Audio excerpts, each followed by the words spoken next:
5th edition of the Ghana Poultry Day. Agrihouse Foundation started Jubilee 5 years ago. So you better draw attention about your poultry sector, any opportunities are a woman.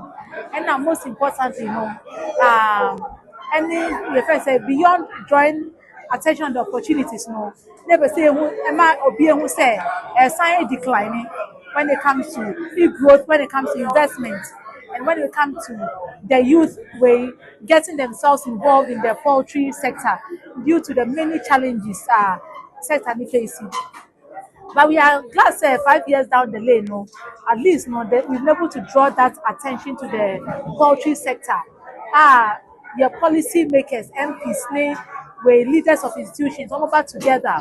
Normal with the journey free to the general public.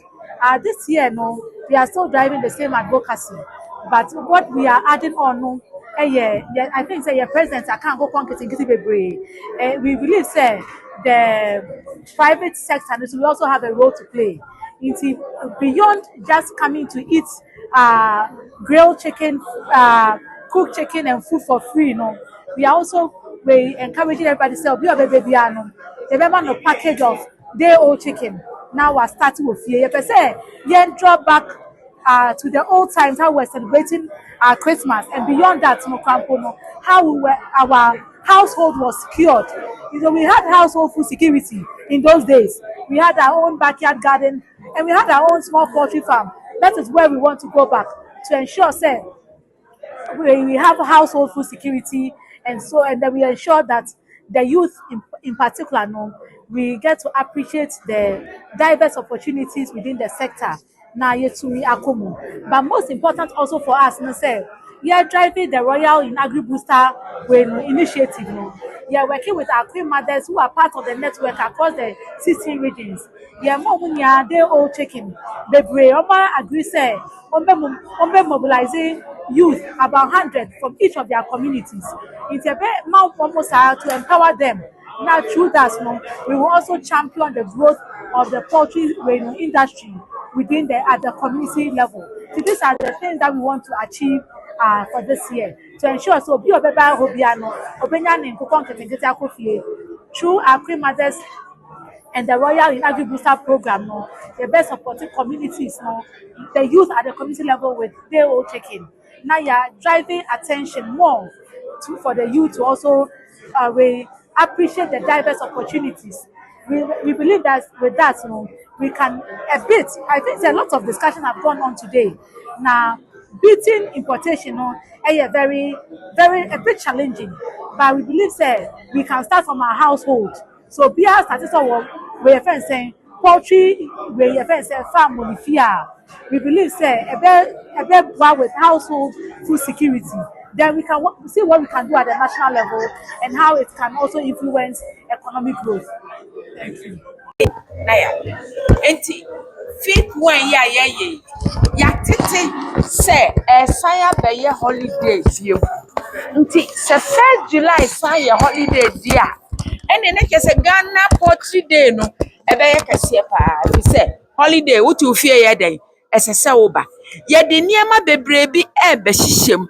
Ene say ye culture adan na awi akokọ ekwan be na ye fa so ye nkokọ uko obi afie atitemre mu no otikro kasie mu kura ne nkokọ de owo bi ofie ho amaso onya hoho a no ache baako na ode aye ne obeye eno ne ye pese esan ba bie mu se yenyan ye nkokọ no na yenyan nwi ye nkokọ ya ne ye ka se Ghana nkokọ no a ye wa ha no ne boode ne boode efi se niema na ye de ye nkokọ na duane no ne boode bibia efa kese no a efi abrochire na eba na senso aban som sene aban somi ama poultry sector no ejira ne naso ne dia ye betimi ayen nkokọ no yen ankasa ye beto ya de ni awia yare bia anim afa yesi bibi the food security kese time bia no ye benya namawe na ene wo de hwe fish bo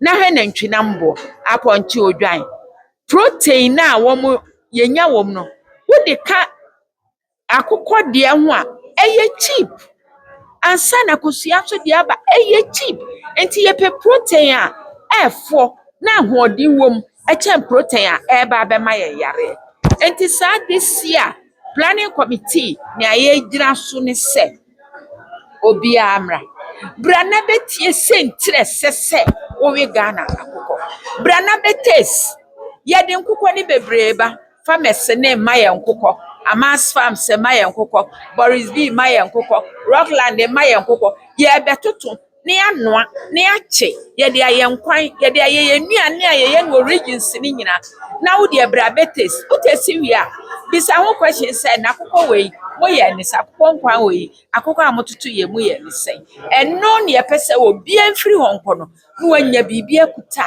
wɔn so ɛbɛpiaw sɛ kɔna kɔyɛn nkokɔ kakra bi a wobɛyɛ wɔ fie ɛde ama wo ma ɛne wo kunu ne wabusua no ɛnyɛ de nkra broilers na ɛyɛ nam na ayɛ wie na ɛyɛ Ghana Poultry no 6 weeks adaduanan no ayɛ radio 3 day old no a wobɛkɔ akɔ we no adaduanan 6 weeks no ayɛ ready a kyerɛ sɛ wo wi a ɛyɛ yɛ wodi yɛ nkɔ ɛyɛ yɛ ne ɔde bɛyɛ bie yɛ ɛno nti na fie yɛ se obi amra bra ansa na obi abɛfiri hɔ yɛbɛkyɛ nkokɔ nketenkete ama wo de akɔ ɛho nneɛma nyinaa ka ho 6 weeks no wanya akokɔ na wo we for free nti obi amra na yɛma 5th one ɛnyɛ kra bɛhwɛ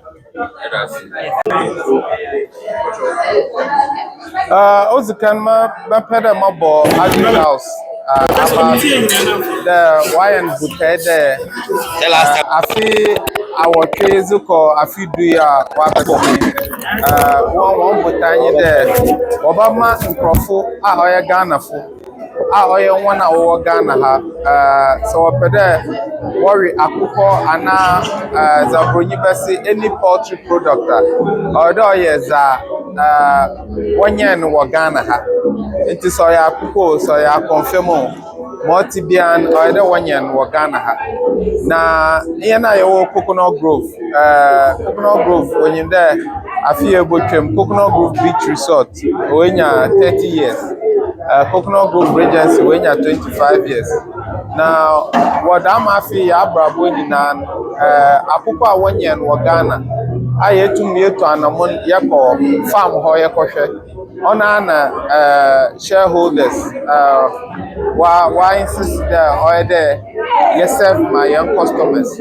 Now I want the most than Ibi of your Abuchi and of your Manoneba of Ghana, or a tourist or Boshazi. Now Apupa no you will look from yes, Tatan. Oh, or Bagani, or a BB Fufer or Zakanano. Yana Ghana so Yapede Yaji Yamuzi, the Ghana, Yatum Yaya as a papa, or ya and poultry products are Yanya one. Into Mufa Konya Maze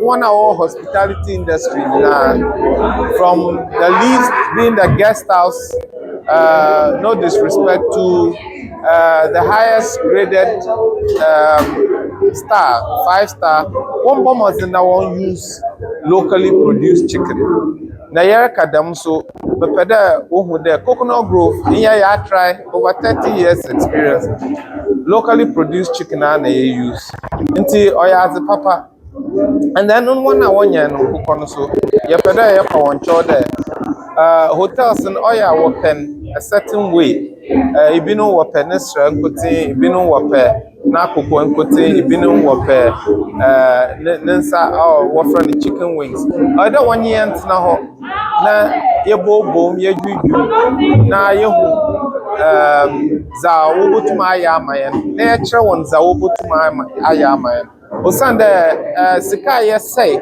yɛzekra akokɔ nam fi abrochirin ɔdɔso $400 million afikro no ɔdɔso and ɛhwɛ Ghana market no ɔyɛ problem yɛre nkokora 600,000 a day ɔdɔso and ɛhwɛ yɛn unemployment so yɛn nuanom a wɔnyɛ adwuma about 570,000 nti wɔla ebu nkontena ebohu dɛ opportunity wɔ hɔ a ɔyɛ dɛ mmabu no wɔtumi yɛ adwuma na wana wɔyɛ nkokɔ pii na wɔse cost of production ɔyɛ ezibana mbɔ no wozin ɔyɛ ɔhaw adwen nkanka eburo na soya bean nti ɔyɛ dɛ yɛhwɛ na yɛbɔ mmɔdzen dɛ yɛbɛ reduce cost of production. The cost of production now ebinom wɔse from 70 to 80%.